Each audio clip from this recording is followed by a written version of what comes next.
And we are back with another Get Good at Business highlight.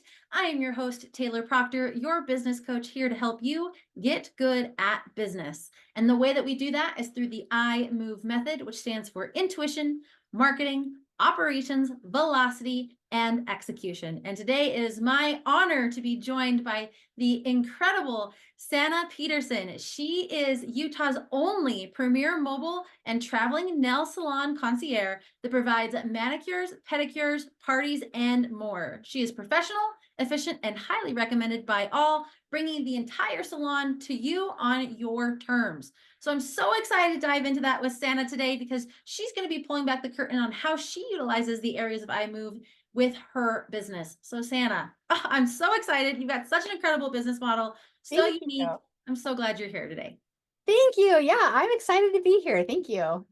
So let's kick things off by what inspired you to start a mobile nail salon and concierge service? Now, that's very different, right? Yeah. And how does your personal love for fun and laughter really influence the experience that you provide your clients? So there were a handful of little things that led up to the idea and the decision, but ultimately the short answer is COVID hit. And when COVID hit and everyone had to shut down, it just got me thinking. I was working at a salon at the time, and I had friends and loved ones who said that they would love to have me do their nails, but for them getting to the salon, it was too difficult or it wasn't possible or it was too far, whatever.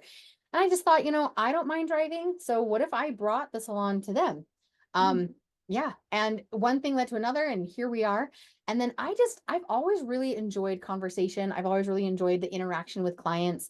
And when I'm in their home, I have found it easier for them to be more comfortable, more relaxed, and then they're more open up and we just really have fun. We laugh, we bond, we just have a great time. I love that.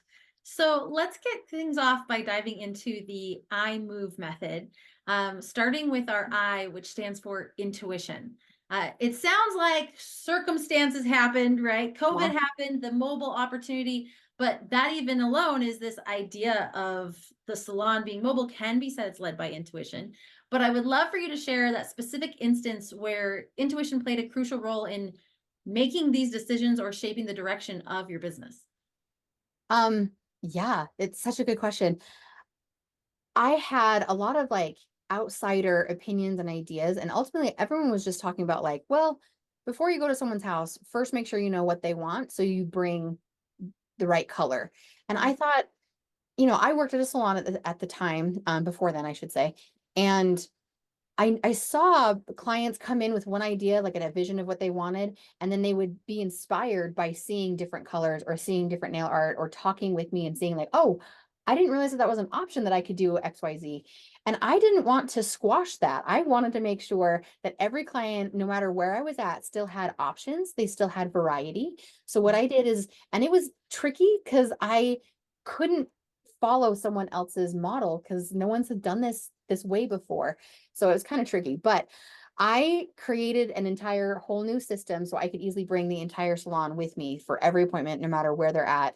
And then if they said they wanted gel nails, but then once we're there, they're like, just kidding, I want enhancement, whatever, we could do it. I didn't have to turn anyone away and say, sorry, I drove all this way and couldn't do what you wanted. I had variety. I had options for them. That's amazing. So intuition really played a role in listening to what you and your business actually needed versus what other people were saying and creating that system to support it. Yes, that was well put. Better than how I put it. Well, I always ask that too because I find that for a lot of entrepreneurs, when we're in that intuition space, it's like, hey, I'm listening to other people and they're saying it's not going to work. And so even though I feel like it could, I'm not doing it. And it's like, no, listen to your intuition and drive these new trails. And I think you're doing that, which is so incredible. Thank you. Yeah. Yeah. So as we move on through the I move method, that brings us to our M, which is marketing. So obviously different. It's very specific niche. It's a different take on the nail salon, which is so incredible. What are some of the most effective marketing strategies that you have employed to reach and attract those ideal clients? Hey, so I feel like advertising is part of marketing, and it's easier sometimes to think of advertising. I had to really break it down to the bare bones. And honestly, creating and establishing a brand and a clientele in mind, which means I had to develop personas, even if they were just made up in my head, and figure out what they're interested in, who these people are, where and when they're getting their content. And once I had that figured out, then I knew where I could put my information and how to get it in front of them because I knew where they would be at. Yeah. That was a huge part. And so finding my brand voice, a feel, you got to have a mission statement, vision statement, and a motto. And having all of that helped me then implement some of the advertising things that I did. I love that because I think as entrepreneurs, especially when we have a new idea from like an our existing business and we're making these shifts, we forget that the foundation still need to be put in place, which is that the brand voice, the feel, the vision. And in this day and age, this is such a random side note, but I recently read a study that we talk about touch points, right? And it used to be years and years and years ago that a client would have to see your business 5 to 7 times before they would make a purchase, right? Mhm. And then that jumped to, 15 times, then it jumped to 21 to 25. And I Wow. just read a study that says it's gone up to 40. Oh no, Yeah. much higher But than I thought. because there's so much information and so much, goldfish type of memory and all these types of things that are happening in the online space. And so one of the strongest ways to stand out and not have to have that 40 number is a consistent and solid brand voice, fill, motto, solid branding. And so, I mean, that's for now. And obviously you established in 2020, but I think for a lot of entrepreneurs, like we forget those standards and those basics. And so I love that that's how you're setting your marketing apart. And then that's building you up for your advertising and your other efforts. Yeah. Yeah. That was fascinating. Thank you. Yeah. So as we move to operations, right, there's got to be a lot of operational processes, not only in doing the nails themselves, but having that mobile setup. So what processes or systems have you established to really ensure that smooth and efficient service delivery?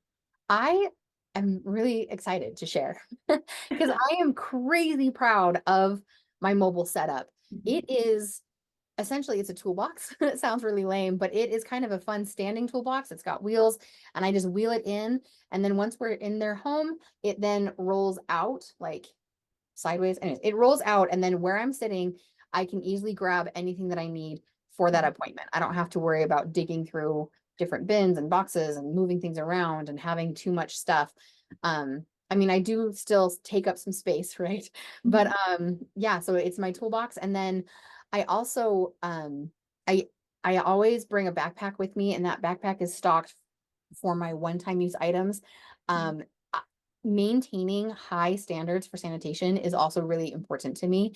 And I didn't want any grossness to ever happen, I guess. I just wanted to make sure everyone's always clean, especially I started in 2020. It was the height of COVID.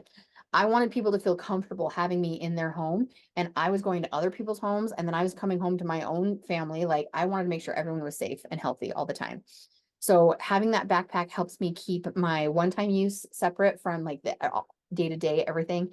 And each night when I get home, I sanitize, I disinfect all my reusable items, I restock for new clean stuff in my backpack and then also in my toolbox. So every day I'm starting with a whole new clean entire salon environment. Mm. I Yeah, think makes that's sense. so incredible and such a great like operational. You have everything you need. You don't have to worry about it. Every Yeah, night you just go through your processes and the next day you're ready to rock and roll. yeah, yeah. I'm at someone's home and I have what I need. I don't have to be like, oh, I didn't bring that thing or whatever. I just am always ready. Yeah, which really creates an excellent client experience. Yeah, I hope. So as we move to the V of iMove, which represents velocity, we'd love to know what strategies you implement to really maintain that momentum and drive growth for your mobile nail salon. Okay, so I always try to default to two things, being transparent and then focusing on uplifting others around me. There's a Mhm. lot of like on social media and stuff, there's a lot of like comical content about like, oh, how hard it is to be a tech, or it's so annoying when clients do XYZ or whatever. And while that's funny, it's also negative, and I don't love that. I don't want anyone to feel bad about asking what they want when it comes to their nails. I kind of am sad that a lot of clients have had this experience of, well, I'll just keep my mouth shut and take whatever ends up happening. No, these are your nails. I want you to be happy with it. So, um, if you have a question, if you want me to revisit this thing, if you want me to spend more time on that, I will happily do that. So I'm just a huge believer in transparency and focusing on the uplifting part. And then also, I'm a big believer in getting help where you need it. There's a lot of different aspects in running your own business, and it's really hard to be amazing at all of it all of the time. So if you have strengths in one way, but not in this other area, outsource where you need so you can show up the way that you want to show up. I Yeah, think does that make sense? that's amazing. And I love that you bring up, like I see it a lot with nail techs and with hairstylists, those funny videos or like sharing the experience with the customer. And I see those and I go, oh, their clients are other technicians or other stylists that will can resonate with that because the clients themselves are like, I don't want to be an accidental Karen. Yeah, yeah, yeah. I don't want any of that. Exactly. While it's comical and you might be able to be like, oh, that's so funny, it also makes other clients then insecure Yeah. to voice up what they want to voice, or to, they might not look like they know what they're talking about when they say they want XYZ or whatever. Yeah. Well, and I would imagine too, especially with the additional layer of mobile and going to people's homes, like they don't want to feel like you're going to use your experience in their home as content. Yeah. Yeah. I mean, the only thing they should be worried about, and they It's shouldn't even getting their be nails worried. done. Yeah. Yeah. Like any content I use is a picture of their nails at the end, and it's always a good set. So yeah. Yes, I love that. Thank you. So, rounding things out in our I move, let's talk about execution. What is one project or initiative that you're currently focusing on, that you're executing on to enhance or expand your business? Okay, so I used to think that it was just show up, do their nails, call it a day. And I realized there's so much more room here. And something I've been focusing on is large party events. I actually had a couple reach out to me trying to do like a big self-care pamper for 20 plus employees, or I actually was hired by a company who wanted to have a ton of models on set showing different stuff and holding different things. And so they wanted me there to just provide manis as quick as possible. Anyway, so I thought having these large events could be helpful. And that helps me, it helps me. So I get other technicians to come, and if they're interested in being mobile, having that first hands-on experience using my product and being mobile helps them get started in that direction that they want to do, if that's what they want to do. And it helps empower technicians to be their own bosses while also still making a pay income for myself. And that's just a small project for a much bigger project. But yeah, I've got projects that I I love that. And especially with lots of projects, everything that we've been talking about today, I also need to say congratulations, you just had your first baby. I did. Yes, he is a month old. It's crazy. So how has, I'm going to put you on the spot here, but how does your business shifted in needing to now with childcare and things like that now accommodate that?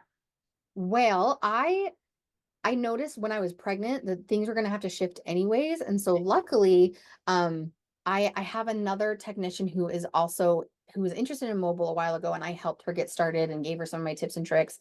And so I was able to go on maternity leave. I'm still on maternity leave right now as I'm adjusting to new life with this little man. And she's taking care of my clients. And as new people reach out, I just let them know that she's available. And I've been able to do more large events. I Mhm. show up, but I don't have to, like when I was super pregnant and could barely move, I didn't have to worry about physically doing the nails. I would bring other techs with me so we could do several manis and pedis at a time. And I imagine that I'll just be kind of doing that even more so when I am done with my maternity leave and come back full time. Yeah. Yeah. So I feel like momentum might have slowed a little bit, but it hasn't halted anything. So that's been good. So good. And I love too that you're utilizing your community and collaborations to still support and grow your business, even while other life things are happening, which is Mhm. always such an excellent model and methodology to move through. Yeah. And it does, I really love that I'm able to empower other technicians as well, as taking care of my own, family, my own needs, but helping others as well while still doing stuff while my life is happening around it. Yeah. So, Santa, how can those people watching, right, our listeners, our audience, how can they learn more about you, about the mobile salon, about upcoming events, things like that? Great question. And you can find any and all of your questions and stuff at my website. It's just sannastyles.com.